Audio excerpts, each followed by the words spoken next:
ಆ ಪ್ರಕರಣ ಅಧ್ಯಯನದ ಅಂಶಗಳ ಆಧಾರದ ಮೇಲೆ ಉದ್ದೇಶಿತ ಮಾಹಿತಿಗಳನ್ನು ಪಡೆಯುವುದಕ್ಕೆ, ವಿದ್ಯಾರ್ಥಿಗಳಿಗೆ ಅನುಕೂಲವನ್ನು ಕಲ್ಪಿಸಿಕೊಡೋದಕ್ಕೆ ಇಂತಹ ವಿಧಾನಗಳನ್ನು ಹೆಚ್ಚಾಗಿ ಬಳಸ್ತಾರೆ. ಇಲ್ಲಿ ಪ್ರಮುಖವಾಗಿ ಬೋಧನಾ ವಿಧಾನವನ್ನಾಗಿಯೂ ಕೂಡ ಇದನ್ನು ಬಳಸಲಾಗುತ್ತೆ. ಪ್ರೀತಿಯ ಕೇಳುಗರೆ, ನೀವು ಕೇಳುತ್ತಾ ಇದ್ದೀರಾ ಮಾಹಿತಿ ಖಜಾನೆಯಿಂದ ಪ್ರಸಾರವಾಗುತ್ತಿರುವ ಕಾರ್ಯಕ್ರಮಗಳನ್ನು.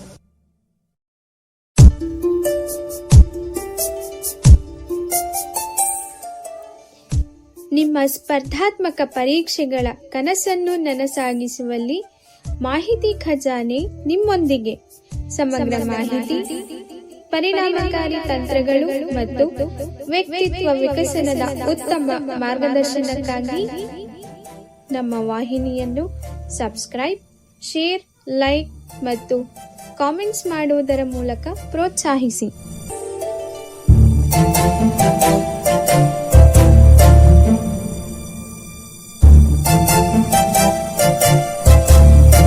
ಮಾಹಿತಿ ಖಜಾನೆಗೆ ಸ್ವಾಗತ. ದಯವಿಟ್ಟು ನಮ್ಮ ಚಾನೆಲ್ಗೆ ಚಂದಾದಾರರಾಗಿ ಮತ್ತು ನಮ್ಮನ್ನ ಬೆಂಬಲಿಸಿ.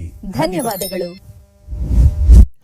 ನಮಸ್ಕಾರ ಕೇಳುಗರೆ, ಮಾಹಿತಿ ಖಜಾನೆಯ ಪರೀಕ್ಷಾ ವಿಶೇಷ ಕೆಸೆಟ್ ಮತ್ತು ನೆಟ್ ಪರೀಕ್ಷಾ ತಯಾರಿಯಲ್ಲಿ ನಾವು ಸಮಾಜಶಾಸ್ತ್ರ ವಿಷಯಕ್ಕೆ ಸಂಬಂಧಪಟ್ಟಂತೆ ನಿಮ್ಮ ಮುಂದೆ ಒಂದಿಷ್ಟು ವಿಷಯಗಳನ್ನ ತಿಳಿಸ್ತಕ್ಕಂಥ ಪ್ರಯತ್ನವನ್ನು ಮಾಡ್ತಾ ಇದ್ವಿ. ಇವತ್ತು ನಾವು ಕಳೆದ ಸಂಚಿಕೆಯಲ್ಲಿ ಪ್ರಕರಣ ಅಧ್ಯಯನ ಕುರಿತಂತೆ ಒಂದಿಷ್ಟು ಮಾಹಿತಿಗಳನ್ನ ಸುದೀರ್ಘವಾಗಿ ತಿಳ್ಕೊಂಡಿದ್ವಿ. ಇವತ್ತು ಅದರ ಅಂತಿಮ ಭಾಗವಾಗಿ ಪ್ರಕರಣ ಅಧ್ಯಯನದ ಮತ್ತಷ್ಟು ವಿಧಾನಗಳ ಬಗ್ಗೆ ಇವತ್ತಿನ ಸಂಚಿಕೆಯಲ್ಲಿ ತಿಳಿಯುವ ಪ್ರಯತ್ನವನ್ನು ಮಾಡೋಣ. ಬನ್ನಿ, ಹಾಗಿದ್ರೆ ಈ ಸಂಚಿಕೆಯನ್ನು ಹೆಚ್ಚು ತಡ ಮಾಡದೆ ಪ್ರಾರಂಭ ಮಾಡೋಣ. ಅದಕ್ಕೂ ಮೊದಲು ಇನ್ನು ಯಾರು ಸಬ್ಸ್ಕ್ರೈಬ್ ಮಾಡ್ಕೊಂಡಿಲ್ಲ ಅಂದ್ರೆ ಈ ಕೂಡಲೇ ಸಬ್ಸ್ಕ್ರೈಬ್ ಮಾಡ್ಕೊಳ್ಳಿ. ಹಾಗೆ ನಿಮ್ಮ ಪ್ರಶ್ನೆಗಳನ್ನು ಕಮೆಂಟ್ ಮುಖಾಂತರ ಕೇಳಬಹುದು. ಹಾಗೆ ನಿಮ್ಮ ಅನಿಸಿಕೆಗಳನ್ನು, ನಿಮ್ಮ ಅಭಿಪ್ರಾಯಗಳನ್ನು ಕೂಡ ಹಂಚ್ಕೋಬಹುದು ಅಂತ ಹೇಳ್ತಾ ಕಾರ್ಯಕ್ರಮದಲ್ಲಿ ಮುಂದೆ ಸಾಗ್ತಾ ಇದ್ದೀವಿ. ಇಲ್ಲಿ ಮತ್ತೊಂದು ಪ್ರಕಾರ ಯಾವುದಪ್ಪ ಅಂದ್ರೆ ತ್ರಿಕೋನೀಕರಣ. ಈಗ ಒಂದು ವಿಷಯ ಇರುತ್ತೆ, ಆ ವಿಷಯದ ಮಾಹಿತಿಗಳನ್ನ, ನಿಖರತೆಯನ್ನ ವಿವಿಧ ಮೂಲಗಳಿಂದ ಪರಿಶೀಲಿಸ್ತಕ್ಕಂಥದ್ದು. ಈಗ ನೀವು ಆಧಾರ ಗ್ರಂಥಗಳು ಅಂತ ಕೇಳುತ್ತೆ. ನಾನು ನಿಮ್ಗೆ ಮುಂದಿನ ಸಂಚಿಕೆಗಳಲ್ಲಿ ಆಧಾರ ಗ್ರಂಥಗಳು ಅಂದ್ರೆ ಏನು, ಅವುಗಳ ಬಗ್ಗೆನೂ ಕೂಡ ನಿಮ್ಗೆ ಮಾಹಿತಿಯನ್ನು ಕೊಡ್ತೇವೆ. ಸೊ ಈ ಆಧಾರ ಗ್ರಂಥಗಳು ಏನು, ಸಂಶೋಧಕರಿಗೆ ತಮ್ಮ ಸಂಶೋಧನೆಗಳನ್ನ ಮಾಡುವುದಕ್ಕೆ, ಹೆಚ್ಚಿನ ವಿಷಯವನ್ನ, ಹೆಚ್ಚಿನ ಜ್ಞಾನವನ್ನ ಪಡೆಯುವುದಕ್ಕೆ ಇದು ಅನುಕೂಲ ಮಾಡುತ್ತೆ. ಅದೇ ಪ್ರಕಾರವಾಗಿ ಇಲ್ಲಿ ಮಾಹಿತಿಗಳನ್ನು ವಿವಿಧ ಮೂಲಗಳಿಂದ ಸಂಗ್ರಹಿಸಿ ನೀಡ್ತಕ್ಕಂಥ ಪ್ರಕ್ರಿಯೆಯನ್ನು ಕೂಡ ಇಲ್ಲಿ ಪ್ರಮುಖವಾಗಿ ಗಮನಿಸ್ತೇವೆ. ಇದರಿಂದ ವೈಯಕ್ತಿಕ ದತ್ತಾಂಶವನ್ನ ಪರಿಶೀಲನೆ ಮಾಡೋದಕ್ಕೆ, ಅಂದ್ರೆ ವೈಯಕ್ತಿಕ ಮಾಹಿತಿಗಳು ಹೆಚ್ಚು ಸೋರಿಕೆ ಆಗೋದನ್ನ ಇದರಲ್ಲಿ ತಡೆಯಬಹುದಾಗಿದೆ. ಈಗ ತ್ರಿಕೋನೀಕರಣದ ಪ್ರಮುಖ ವಿಧಾನಗಳನ್ನ ನೋಡೋಣ. ಮೊದಲನೇದು ದತ್ತಾಂಶ ತ್ರಿಕೋನೀಕರಣ. ಈಗ ವಿವಿಧ ಸ್ಥಳಗಳಲ್ಲಿ ವಿವಿಧ ಉದ್ದೇಶಗಳಿಗಾಗಿ ಮಾಹಿತಿಗಳನ್ನ ಸಂಗ್ರಹಿಸಿ, ಆ ಮಾಹಿತಿಗಳನ್ನ ಸಂಗ್ರಹಿಸತಕ್ಕಂಥ ಸಂದರ್ಭದಲ್ಲಿ ಯಾವುದೇ ಒಬ್ಬ ವ್ಯಕ್ತಿ ವಿವಿಧ ಮಾಹಿತಿಗಳನ್ನ ಹೇಳ್ತಾರೆ. ಅಂದ್ರೆ ಆತ ಸುಳ್ಳು ಹೇಳ್ಬೋದು, ನಿಜನೂ ಹೇಳ್ಬೋದು. ಅಂದ್ರೆ ನೀವು ಸಂಶೋಧಕರು ಅಂತ ಗೊತ್ತಾದ್ರೆ ಅವರು ನಿಜ ಹೇಳಲ್ಲ. ಯಾಕಪ್ಪ ಅಂದ್ರೆ ನಮ್ಮ ಮಾಹಿತಿಯನ್ನ ತಿಳ್ಕೊಂಡು ಅವರು ಬೇರೆ ವೈಯಕ್ತಿಕ ಉದ್ದೇಶಗಳಿಗೆ ಬಳಸ್ಕೊಳ್ತಾರೆ ಅಂತಕ್ಕಂತಹ ಉದ್ದೇಶ ಅವರಲ್ಲಿ ಸ್ಪಷ್ಟವಾಗಿರುತ್ತೆ. ಇನ್ನು ನೀವು ಸಾಮಾನ್ಯ ವ್ಯಕ್ತಿ ಅಂತ ಹೋಗಿ ಆತ್ಮೀಯತೆಯಿಂದ ಕೇಳಿದ್ರೆ ಖಂಡಿತವಾಗ್ಲೂ ಎಲ್ಲವನ್ನೂ ಕೂಡ ನಿಖರವಾಗಿ ಹೇಳ್ತಕ್ಕಂಥ ಸಾಧ್ಯತೆ ಹೆಚ್ಚಾಗಿರುತ್ತೆ. ಕೆಲವು ಬಾರಿ ವಿಷಯಾಂತರ ಕೂಡ ಆಗುತ್ತೆ. ಈಗ ನೀವು ಅಂದ್ಕೊಂಡಂತಹ ವಿಷಯನೇ ಬೇರೆ, ಅವರು ಹೇಳ್ತಾ ಇರ್ತಕ್ಕಂತಹ ವಿಷಯನೇ ಬೇರೆ. ಆ ಒಂದು ಸಂದರ್ಭ ಕೂಡ ಈ ವಿಧಾನದಲ್ಲಿ ಕಂಡು ಬರಬಹುದು. ವಿಧಾನಾತ್ಮಕ ದತ್ತಾಂಶಗಳ ಸಂಗ್ರಹಣೆ. ಇಲ್ಲಿ ಪ್ರಮುಖವಾಗಿ ವಿಧಾನಾತ್ಮಕ ಯಾವುದೇ ವಿಧಾನವನ್ನ ಬಳಸಬಹುದು. ನಾವು ಸಂಶೋಧನೆ ಅಂದ್ರೆ ಏನು, ಸಂಶೋಧನೆ ವಿಧಗಳು ಯಾವುವು ಅನ್ನೋದನ್ನ ಈಗಾಗಲೇ ನಾವು ಕಳೆದ ಸಂಚಿಕೆಯಲ್ಲಿ ಹೇಳಿದ್ದೀವಿ. ಹಾಗಾಗಿ ಅದನ್ನು ಕೇಳಿಸ್ಕೊಡಿ. ಕೇಳಲಿಲ್ಲ ಅಂದ್ರೆ ಡಿಸ್ಕ್ರಿಪ್ಷನ್ ಲಿಂಕ್ ಕೂಡ ಕೊಟ್ಟಿರ್ತೀನಿ ನಾನು. ಸೊ ಆ ಒಂದು ಪ್ರಕಾರವಾಗಿ ನಾವು ಯಾವುದೇ ಒಂದು ವಿಧಾನದ ಮೂಲಕ ತ್ರಿಕೋನೀಕರಣದ ಅಂಶದ ಆಧಾರದ ಮೇಲೆ ಮಾಹಿತಿಗಳನ್ನು ಸಂಗ್ರಹಣೆ ಮಾಡ್ತೇವೆ. ಇನ್ನೂ ಸ್ಪಷ್ಟವಾಗಿ ನಿಮಗೆ ಅರ್ಥ ಮಾಡಿಸ್ಬೇಕು ಅಂದರೆ 3 ವಿಧಾನವನ್ನು, ಉದಾಹರಣೆಗಾಗಿ ಸಂದರ್ಶನ, ಸಮೀಕ್ಷೆ, ಮತ್ತೊಂದು ಯಾವುದು, ಈ 3 ವಿಧಾನವನ್ನು, ಸಂದರ್ಶನ, ಸಮೀಕ್ಷೆ ಹಾಗೂ ಅವಲೋಕನ, ಈ 3 ವಿಧಾನಗಳನ್ನು ಒಟ್ಟಿಗೆ ಬಳಸ್ತಕ್ಕಂಥದ್ದು. ಅಂದರೆ ಒಂದರಿಂದ ಮಾಹಿತಿ ಸಿಗಲಿಲ್ಲ ಅಂದರೆ ಇನ್ನೊಂದು ವಿಧಾನದಿಂದ ಅದನ್ನು ಸರಿದೂಗಿಸ್ತಕ್ಕಂಥದ್ದು. ಈಗ ನೀವು ಸಮೀಕ್ಷೆ ಮಾಡ್ತೀರಿ, ಆ ಸಮೀಕ್ಷೆಯಲ್ಲಿ ನೀವು ಅಂದ್ಕೊಂಡಷ್ಟು ಮಾಹಿತಿ ಸಿಗಲ್ಲ. ಆಗ ಏನ್ ಮಾಡ್ತೀರಿ, ನೀವು ಅವ್ರ ಸಮಯ ಕೇಳ್ಕೊಂಡು ಅವ್ರನ್ನ ಸಂದರ್ಶನ ಮಾಡ್ತೀರಿ. ಆ ಸಂದರ್ಶನ ಮಾಡಿದಾಗ ಅವರು ಮುಕ್ತವಾಗಿ ಮಾತಾಡ್ತಾರೆ. ಈ ಸಮೀಕ್ಷೆಗಳಲ್ಲಿ ಹೇಗೆಂದ್ರೆ ನಾವು ಪ್ರಶ್ನೆಗಳನ್ನ ಸಿದ್ಧಪಡಿಸ್ಕೊಳ್ತೀವಿ, ಅಲ್ಲಿ ಹೆಚ್ಚು ಪ್ರಶ್ನೆಗಳನ್ನ ಕೇಳೋದಕ್ಕಾಗ್ಲಿ ಅಥವಾ ಅವರು ಅನ್ಸ್ಕೊಂಡಿದ್ದನ್ನು ಹೇಳೋದಕ್ಕಾಗ್ಲಿ ಸಾಧ್ಯ ಆಗಲ್ಲ. ನೀವೇನು ಆಪ್ಷನ್ನ ಕೊಟ್ಟಿರ್ತೀರಿ ಆ ಆಪ್ಷನ್ ಮೇಲೆ ಅವರು ಟಿಕ್ ಮಾಡಬೇಕಾಗುತ್ತೆ. ಆದರೆ ಯಾಕೆ ಏನು ಅನ್ನೋದನ್ನು ನಾವು ಕೇಳೋದಕ್ಕೆ ಸಾಧ್ಯ ಆಗಲ್ಲ. ಆಗ ಸಂದರ್ಶನ ವಿಧಾನ ನಮಗೆ ಅನುಕೂಲವನ್ನು ಕಲ್ಪಿಸುತ್ತೆ. ಇನ್ನು ಮತ್ತೊಂದು ತನಿಖಾಧಿಕಾರಿ ತ್ರಿಕೋನೀಕರಣ. ಈಗ ನಾವು ಅನೇಕ ವ್ಯಕ್ತಿಗಳನ್ನು ಒಮ್ಮೆಲೆ ಸಂಶೋಧನೆ ಮಾಡೋದಕ್ಕೆ ಬಯಸ್ತೀವಿ, ಹಲವಾರು ಮಾಹಿತಿಗಳನ್ನು ತಿಳ್ಕೊಬೇಕಾಗಿರುತ್ತೆ. ಆಗ ನಾವೇನು ಮಾಡ್ತೀವಿ, ನಮ್ಮ ಬದಲು ಇನ್ನೊಬ್ಬರನ್ನ ನೇಮಕ ಮಾಡ್ತೀವಿ, ಅವರು ತನಿಖಾಧಿಕಾರಿ ಅಂತ. ಈಗ ನೀವು ಪೊಲೀಸ್ ಇಲಾಖೆಗೆ ಸಂಬಂಧಪಟ್ಟಂತೆ ನಮ್ಮೆಲ್ಲರಿಗೂ ಕೂಡ ಗೊತ್ತಿರುತ್ತೆ. ಈಗ ಒಂದು ಕಮಿಟಿಯನ್ನು ನೇಮಕ ಮಾಡ್ತಾರೆ, ಆ ಕಮಿಟಿಯವರು ತನಿಖೆಯನ್ನು ಮಾಡ್ತಾರೆ. ಈ ನ್ಯಾಯಾಲಯದ ವ್ಯವಸ್ಥೆಯಲ್ಲಿ ಎಲ್ಲವನ್ನೂ ಕೂಡ ಒಬ್ಬರೇ ಮಾಡೋದಕ್ಕಾಗಲ್ಲ. ಹಾಗಾಗಿ ಇಲ್ಲೂ ಅಷ್ಟೇ ಸಂದರ್ಶನ ಅಂತಕ್ಕಂಥದ್ದು ಅಂದರೆ ಸಮೀಕ್ಷೆ ಅಥವಾ ಬೇರೆ ಯಾವುದೇ ವಿಧಾನದ ಮೂಲಕ ಯಾವುದೇ ಒಬ್ಬ ತನಿಖಾಧಿಕಾರಿ ಸಂಶೋಧನೆಯನ್ನ ಮಾಡ್ತಕ್ಕಂಥ ಸನ್ನಿವೇಶವನ್ನ ಇಲ್ಲಿ ಪ್ರಮುಖವಾಗಿ ಗಮನಿಸ್ತೇವೆ. ಇನ್ನು ಮತ್ತೊಂದು ಸೈದ್ಧಾಂತಿಕ ತ್ರಿಕೋನೀಕರಣ. ಈ ಸೈದ್ಧಾಂತಿಕ ತ್ರಿಕೋನೀಕರಣ ಏನಪ್ಪಾ ಅಂದ್ರೆ ಒಂದು ದೃಷ್ಟಿಕೋನದಿಂದ ನೋಡೋ ಬದಲು ಹಲವು ದೃಷ್ಟಿಕೋನಗಳಿಂದ ನೋಡ್ತಕ್ಕಂಥದ್ದು, ಹೆಚ್ಚು ಮಾಹಿತಿಯನ್ನ ಸಂಗ್ರಹಿಸ್ತಕ್ಕಂಥದ್ದು. ಒಂದು ವಿಷಯವನ್ನ ಅರ್ಥೈಸಿಕೊಳ್ಳೋದಕ್ಕೆ ಹಲವು ವೀಕ್ಷಣೆಗಳ ಮೂಲಕ, ಅಂದರೆ ಒಂದೇ ವೀಕ್ಷಣೆಗಳಲ್ಲಿ ಹಲವು ದೃಷ್ಟಿಕೋನಗಳ ಮೂಲಕ ನಾವು ಎಲ್ಲ ಮಾಹಿತಿಯನ್ನು ಕೂಡ ನೋಡಬೇಕಾಗುತ್ತೆ. ಇದು ಸೈದ್ಧಾಂತಿಕ ತ್ರಿಕೋನೀಕರಣದ ವಿಶೇಷ. ಇನ್ನು ಮತ್ತೊಂದು ವಿಧಾನ ದಾಖಲೆಗಳ ವಿಶ್ಲೇಷಣೆ. ಈಗ ಒಂದು ಸಭೆಯ ನಡಾವಣೆ ಇರ್ಬೋದು, ಯಾವುದೇ ಒಂದು ವರದಿ ಇರ್ಬೋದು, ಎಲ್ಲವೂ ಕೂಡ ಒಂದು ಚರ್ಚಾತ್ಮಕವಾಗಿ ಅಲ್ಲಿ ಮಾಹಿತಿಗಳು ಏನಾದರೂ ತಪ್ಪಿದೆಯಾ ಅಥವಾ ಇದನ್ನು ಏನಾದರೂ ಬದಲಾಯಿಸಬೇಕಾ, ಯಾವ್ದಾದ್ರು ಒಂದು ವರದಿ ಅದೇನಾದರೂ ಬದಲಾಗಬೇಕಾ, ಅಲ್ಲೇನಾದರೂ ತಪ್ಪು ದೋಷಗಳು ಕಂಡು ಬಂದಿದೆಯಾ ಅಂತಕ್ಕಂಥದ್ದನ್ನು ಕೂಡ ಈ ವಿಧಾನದಲ್ಲಿ ಪರಿಶೀಲಿಸ್ತಕ್ಕಂಥದ್ದನ್ನು ಕೂಡ ಈ ಪ್ರಕರಣ ಅಧ್ಯಯನದ ಮತ್ತೊಂದು ವಿಶಿಷ್ಟವಾದ ಅಂಶ ಅಂತ ನಾವು ಗಮನಿಸ್ತೇವೆ. ಪ್ರಮುಖವಾಗಿ ಈ ಅಂಶ ಏನಿದೆ, ಇದು ಸಂಶೋಧನೆಯಲ್ಲಿ ಬಂದಿರತಕ್ಕಂತಹ ಮಾಹಿತಿಗಳನ್ನ ಪರಿಶೀಲಿಸುವುದರ ಜೊತೆಗೆ ಅದರಲ್ಲಿ ಇರ್ತಕ್ಕಂತಹ ಸತ್ಯಾಂಶಗಳನ್ನ ಪರೀಕ್ಷೆ ಮಾಡೋದಕ್ಕೂ ಕೂಡ ಇದು ಅವಕಾಶವನ್ನ ಕಲ್ಪಿಸಿಕೊಡುತ್ತೆ. ನೀವು ಡೈರಿ ಮೂಲಕ ಆಗಿರ್ಬೋದು ಅಥವಾ ಡಿಜಿಟಲ್ ಮೂಲಕ ಆಗಿರ್ಬೋದು ಮಾಹಿತಿಗಳನ್ನು ಸಂಗ್ರಹಿಸಿ ಅವುಗಳಲ್ಲಿ ಇರ್ತಕ್ಕಂತಹ ದೋಷಗಳನ್ನು ಪತ್ತೆ ಹಚ್ಚೋದಕ್ಕೂ ಕೂಡ ಇದು ಅವಕಾಶವನ್ನು ಕಲ್ಪಿಸಿಕೊಡುತ್ತೆ. ಇನ್ನು ಪ್ರಕರಣ ಅಧ್ಯಯನದಲ್ಲಿ ಸಂಶೋಧನೆಯ ಗುಣಮಟ್ಟವನ್ನು ಗಮನಿಸ್ತಕ್ಕಂಥ ಸಂದರ್ಭದಲ್ಲಿ ಇಲ್ಲಿ ವ್ಯಾಲಿಡಿಟಿ ಅನ್ನುವಂತಹ ಅಂಶವನ್ನು ಬಳಸ್ತಾರೆ. ಅಂದರೆ ಈಗ ಯಾವುದೇ ಒಂದು ವಿಷಯವನ್ನ ನಾವು ಅಧ್ಯಯನ ಮಾಡಿದ್ವಿ ಅಂದಾಗ ಅದರ ಬಗ್ಗೆ ಇನ್ನಷ್ಟು ಮಾಹಿತಿಯನ್ನು ಕಲೆ ಹಾಕೋದಕ್ಕೂ ಕೂಡ ಇಲ್ಲಿ ಅವಕಾಶ ಇರುತ್ತೆ. ಅಂದ್ರೆ ಈಗ ಉದಾಹರಣೆಗೆ ಒಂದು ಕೇಸ್ ಬಗ್ಗೆ, ಒಂದು ಪ್ರಕರಣದ ಬಗ್ಗೆ ತನಿಖೆ ನಡೆಯುತ್ತೆ, ಅದು ತನಿಖೆ ನಡೆದು ಅದು ತೀರ್ಮಾನ ಕೂಡ ಪ್ರಕಟ ಆಗುತ್ತೆ. ನಿಮಗೆ ಆ ವಿಷಯದ ಬಗ್ಗೆ ಇನ್ನೂ ಕೂಡ ಹೆಚ್ಚಿನ ಮಾಹಿತಿಯನ್ನು ತಿಳ್ಕೋಬೇಕು ನಾನು ಅಂತ ಅನ್ಸುತ್ತೆ. ಆಗ ನೀವೇನ್ ಮಾಡ್ತೀರಾ, ಆ ಪ್ರಕರಣವನ್ನು ತಗೊಂಡು ಮತ್ತೊಂದು ವಿಧಾನದ ಮೂಲಕ ಸಂಶೋಧನೆಗೆ ಹೊರಡ್ತೀರಾ. ಆ ಸಂಶೋಧನೆಗೆ ಹೊರಟಿದ್ದ ಸಂದರ್ಭದಲ್ಲಿ ಮತ್ತೆ ಅದರ ವ್ಯಾಲಿಡಿಟಿ ಮತ್ತೆ ಹೆಚ್ಚುತ್ತೆ. ಅಂದ್ರೆ ನೀವು ವಿಭಿನ್ನವಾದ ಮತ್ತಷ್ಟು ಮಾಹಿತಿಯನ್ನ ಸಂಗ್ರಹಣೆ ಮಾಡ್ತೀರಿ, ಆಗ ಮತ್ತೆ ಅದು ಪ್ರಕರಣ ಮುನ್ನೆಲೆಗೆ ಬರುತ್ತೆ. ಆಗ ಅದರ ಬಗ್ಗೆ ಇನ್ನಷ್ಟು ಆಸಕ್ತಿ ತೋರಿಸಿ ಇಡೀ ವಿಶ್ವದಾದ್ಯಂತ ಅದರ ಚರ್ಚೆ ಕೂಡ ನಡೆಯೋದಕ್ಕೆ ಪ್ರಾರಂಭ ಆಗುತ್ತೆ. ಅಂದರೆ ಯಾವುದೇ ವಿಷಯ ಮುನ್ನೆಲೆಗೆ ಬರಬೇಕು ಅಂದರೆ ಸುಮ್ಮನೆ ಬರಲ್ಲ. ಇಂತಹ ಸೂಕ್ಷ್ಮ ವಿಷಯಗಳನ್ನ ಕೂಡ ಗಮನಿಸ್ತಾ ಇರ್ತಾರೆ. ಇದು ಯಾಕೆ ಬಂತು, ಹೇಗೆ ಬಂತು, ಎಲ್ಲಿಂದ ಬಂತು. ಈ ಕೊರೋನಾ ಬಂದಾಗ ನಿಮ್ಗೆಲ್ಲರೂ ಗೊತ್ತಿದೆ, ಅದು ಹೇಗೆ ಬಂತು, ಎಲ್ಲಿಂದ ಬಂತು ಅನ್ನೋದನ್ನೆಲ್ಲ ಆರೋಗ್ಯ ತಜ್ಞರು ತನಿಖೆ ಮಾಡೋದು. ಹಾಗೆ ಯಾವುದೇ ಒಂದು ವಿಷಯನ ಕೂಡ ಸುಮ್ಮನೆ ಯಾರು ಕೂಡ ನಂಬಬೇಕು ಅಂದರೆ ಅದಕ್ಕೆ ವಿಶ್ವಾಸಾರ್ಹತೆ ಇರಬೇಕು, ವ್ಯಾಲಿಟಿ ಇರಬೇಕು. ಹಾಗೆ ಅದು ಎಷ್ಟು ನಿಜ ಅಂತಕ್ಕಂಥದ್ದು ಕೂಡ ನಿಮಗೂ ನಮಗೂ ಗೊತ್ತಿರಬೇಕು.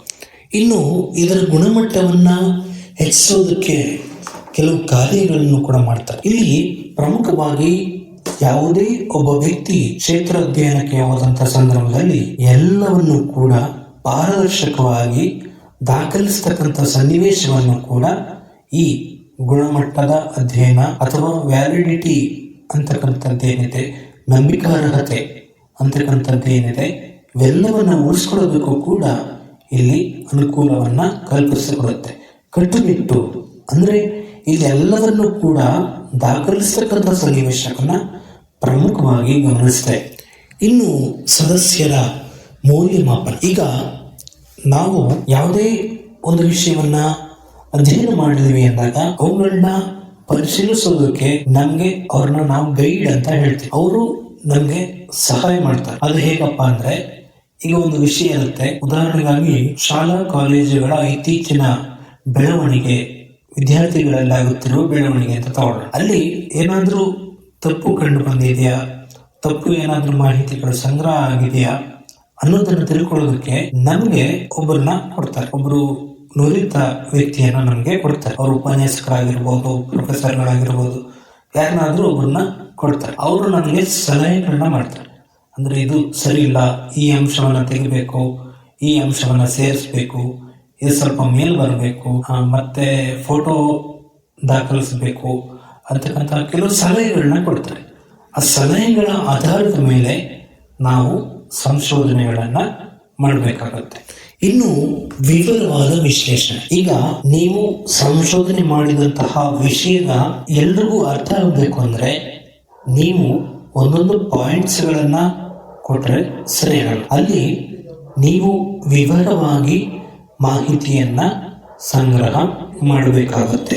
ಮುಂದಿನದು ದತ್ತಾಂಶ ಸ್ಯಾಚುರೇಷನ್. ಈಗ ನಿಮಗೆ ಒಂದಿಷ್ಟು ಮಾಹಿತಿ ಸಿಗುತ್ತೆ, ಮತ್ತಷ್ಟು ಮಾಹಿತಿಗಾಗಿ ನೀವು ಹುಡುಕಾಟ ಮಾಡ್ತಾ ಇರ್ತೀರಿ, ಆದ್ರೆ ನಿಮ್ಗೆ ಎಲ್ಲೂ ಸಿಗಲ್ಲ. ಆದ್ರೆ ನೀವು ಅದು ಸಿಗಬೇಕು ಅಂದ್ರೆ ನಿರಂತರವಾಗಿ ಸಂಶೋಧನೆಯನ್ನ ಮಾಡ್ತಾನೆ ಇರ್ಬೇಕು. ಈಗ ಉದಾಹರಣೆಗೆ ನಿಮ್ಗೆ ಒಂದು ವಿಷಯದಲ್ಲಿ ಮಾಹಿತಿ ಸಿಗಲಿಲ್ಲ ಅಂತ ಇಟ್ಕೊಳ್ಳಿ. ಸಿಗಲಿಲ್ಲ ಅಂದಾಗ ನೀವು ಕ್ಷೇತ್ರ ಕಾರ್ಯವನ್ನ ಹೆಚ್ಚಿಸಬೇಕಾಗುತ್ತೆ.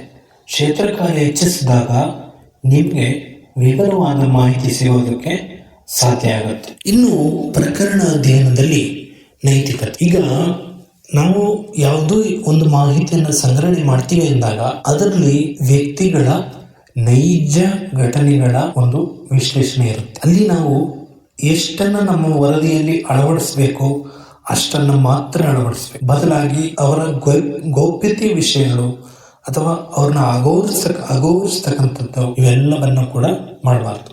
ಅಗೌರವವನ್ನ ತೋರಬಾರ್ದು. ಘನತೆ, ಆ ವ್ಯಕ್ತಿಯ ಘನತೆಯನ್ನ, ಹಾಗೆ ಆ ವ್ಯಕ್ತಿ ನೀಡ್ತಕ್ಕಂತಹ ಮಾಹಿತಿಗಳ ಆಧಾರದ ಮೇಲೆ ನಾವು ವಿಶ್ಲೇಷಣೆ ಮಾಡಬೇಕು.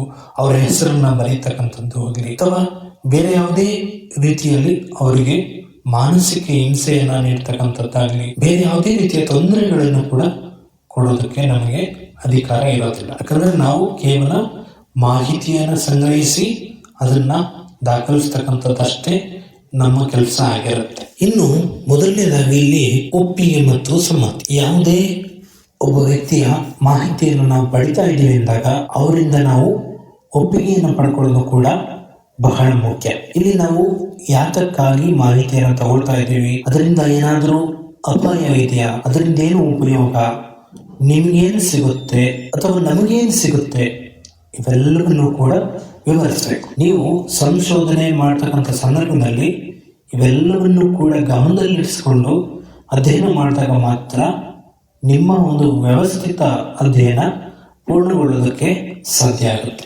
ಅನಾಮಧೇಯತೆ ಅಥವಾ ಗುಪ್ತತೆ. ಈಗ ನಾವು ಸಂಶೋಧನೆ ಮಾಡ್ತೀವಿ, ಮಾಹಿತಿಯನ್ನ ಸಂಗ್ರಹ ಮಾಡ್ತೀವಿ, ಅದನ್ನ ಇಂಥವರೇ ಹೇಳಿದ್ರು ಅಂತ ನಾವು ಅಲ್ಲಿ ದಾಖಲಿಸೋಕೆ ಬರಲ್ಲ. ಯಾಕಂದ್ರೆ ನಾವು ಒಂದು ಗೌಪ್ಯತೆಯನ್ನ ಕಾಪಾಡ್ಕೊಳ್ಳೋದು ಕೂಡ ಬಹಳ ಮುಖ್ಯ.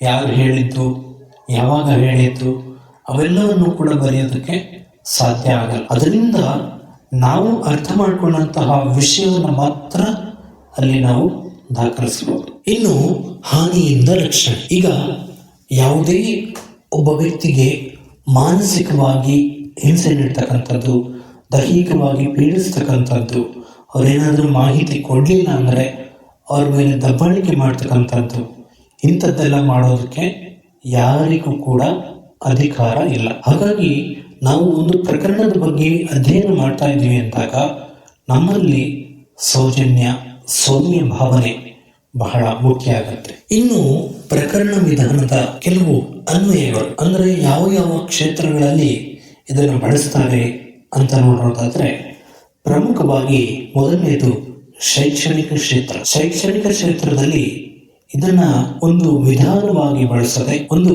ಪ್ರಕಾರವಾಗಿ ಬಳಸದೆ, ಒಂದು ಪ್ರಮುಖ ಮೈಲುಗಲ್ಲಾಗಿ ಕೂಡ ಬಳಸ್ತಾರೆ. ಅಲ್ಲಿ ಆ ಪ್ರಕರಣ ಅಧ್ಯಯನದ ಅಂಶಗಳ ಆಧಾರದ ಮೇಲೆ ಉದ್ದೇಶಿತ ಮಾಹಿತಿಗಳನ್ನ ಪಡೆಯುವುದಕ್ಕೆ, ವಿದ್ಯಾರ್ಥಿಗಳಿಗೆ ಅನುಕೂಲವನ್ನು ಕಲ್ಪಿಸಿಕೊಡೋದಕ್ಕೆ ಇಂತಹ ವಿಧಾನಗಳನ್ನ ಹೆಚ್ಚಾಗಿ ಬಳಸ್ತಾರೆ. ಇಲ್ಲಿ ಪ್ರಮುಖವಾಗಿ ಬೋಧನಾ ವಿಧಾನವನ್ನಾಗಿಯೂ ಕೂಡ ಇದನ್ನು ಬಳಸಲಾಗುತ್ತೆ. ವಿದ್ಯಾರ್ಥಿಗಳಿಗೆ ನೈಜ ಘಟನೆಗಳನ್ನ ವಿಶ್ಲೇಷಣೆ ಮಾಡೋದಕ್ಕೆ ಅಥವಾ ಯಾವುದೇ ಒಂದು ಸಮಸ್ಯೆಗೆ ಪರಿಹಾರವನ್ನು ಕಂಡುಕೊಳ್ಳೋದಕ್ಕೂ ಕೂಡ ಈ ವಿಧಾನಗಳು ಅನುಕೂಲವನ್ನು ಕಲ್ಪಿಸಿಕೊಡುತ್ತೆ. ಇನ್ನು ನಿಮಗೆ ವಿವರವಾಗಿ ಅರ್ಥ ಮಾಡಿಸ್ಬೇಕು ಅಂದ್ರೆ, ಉದಾಹರಣೆಗೆ ಹೇಳೋದಾದ್ರೆ, ದಕ್ಷಿಣ ಆಫ್ರಿಕಾದಲ್ಲಿ ಈ ಶಿಕ್ಷಣದಲ್ಲಿ ಒಳಗೊಳ್ಳುವಿಕೆ, ಹೊರಗುಳಿಯುವಿಕೆ ಅಂತಕ್ಕಂಥದ್ದಿದೆ. ಸಾಮಾನ್ಯವಾಗಿ ಈ ಶಾಲಾ ಕಾಲೇಜುಗಳಲ್ಲಿ ಲೈಬ್ರರಿ ಅಂತಕ್ಕಂಥದ್ದು ಇರುತ್ತೆ.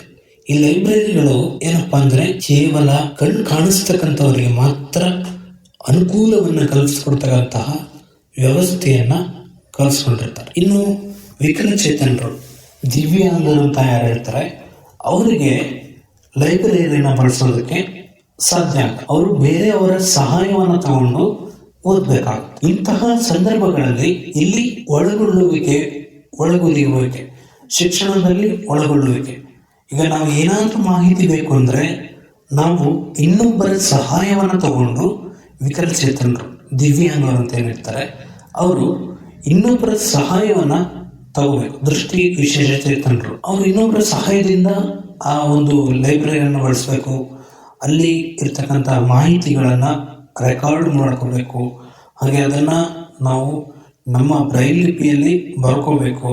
ನಂತರದಲ್ಲಿ ಅದನ್ನ ನಾರ್ಮಲ್ ಅಂದ್ರೆ ಎಲ್ಲರೂ ಓದ್ತಕ್ಕಂತಹ ಲಿಪಿಯಲ್ಲಿ ಅದನ್ನ ನಾವು ಬರೆಸ್ಬೇಕಾಗುತ್ತೆ. ಇಂತಹ ಸಂದರ್ಭಗಳಲ್ಲಿ ಸಾಕಷ್ಟು ಕೆಲಸ ಹಿಡಿತಕ್ಕಂಥದ್ದಷ್ಟೇ ಅಲ್ಲದೆ ಕೆಲವು ಬಾರಿ ಈ ತೊಡಕುಗಳು ಉಂಟಾಗ್ತವೆ.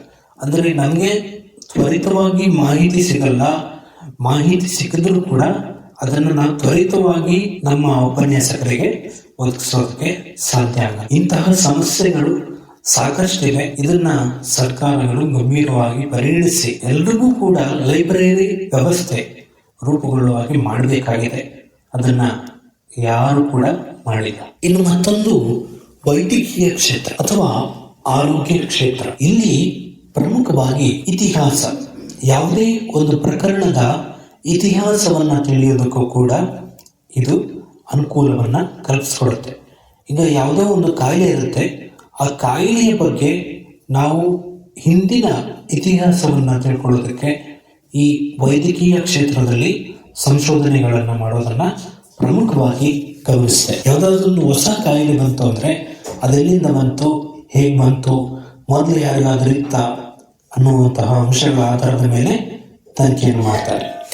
ಇನ್ನು ಮತ್ತೊಂದು ರಾಜ್ಯಶಾಸ್ತ್ರ ಮತ್ತು ಸಮಾಜ ವಿಜ್ಞಾನ. ಇಲ್ಲಿ ಪ್ರಮುಖವಾಗಿ ರಾಜ್ಯಶಾಸ್ತ್ರದಲ್ಲಿ ಸಂವಿಧಾನಾತ್ಮಕವಾಗಿ ಅಳವಡಿಸಿಕೊಂಡಿರ್ತಕ್ಕಂತಹ ವ್ಯವಸ್ಥೆಗಳ ಆಧಾರದ ಮೇಲೆ ಅಧ್ಯಯನವನ್ನು ಕೈಗೊಳ್ತಾರೆ.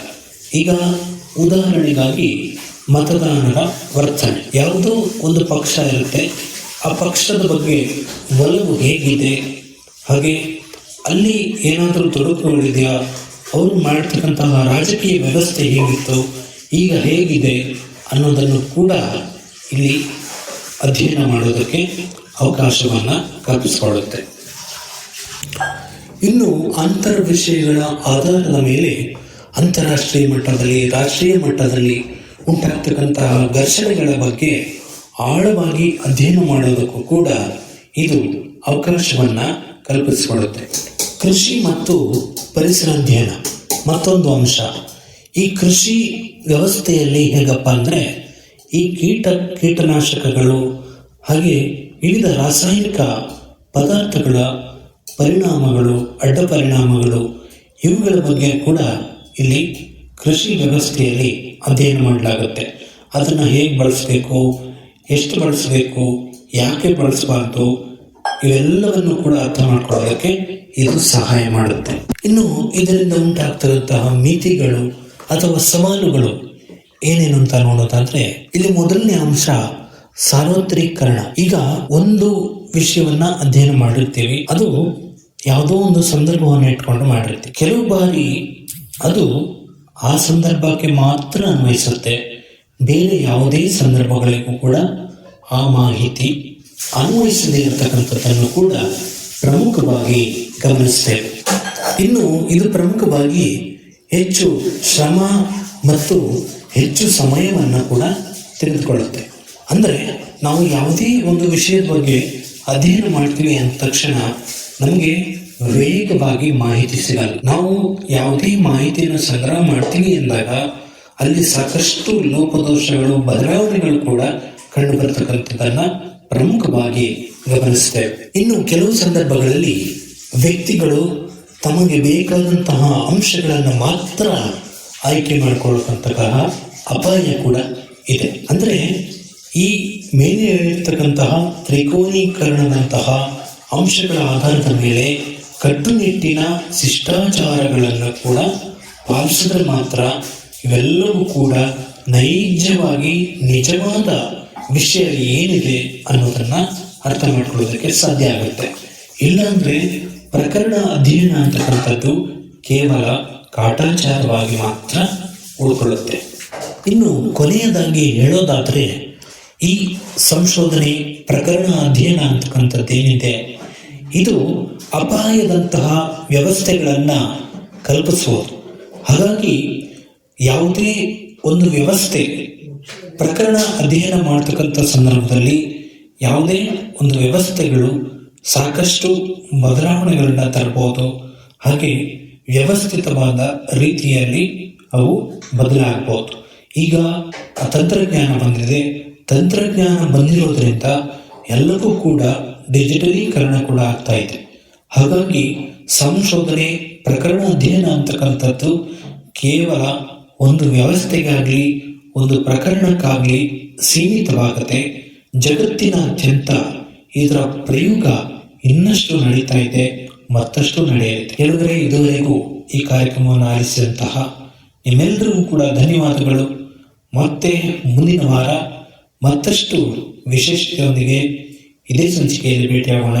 ಅಲ್ಲಿವರೆಗೂ ನೀವು ಕೇಳ್ತಾ ಇರಿ ಈ ಕಾರ್ಯಕ್ರಮಗಳನ್ನ. ಎಲ್ರಿಗೂ ಒಳ್ಳೆಯದಾಗಲಿ. ಜೈ ಹಿಂದ್.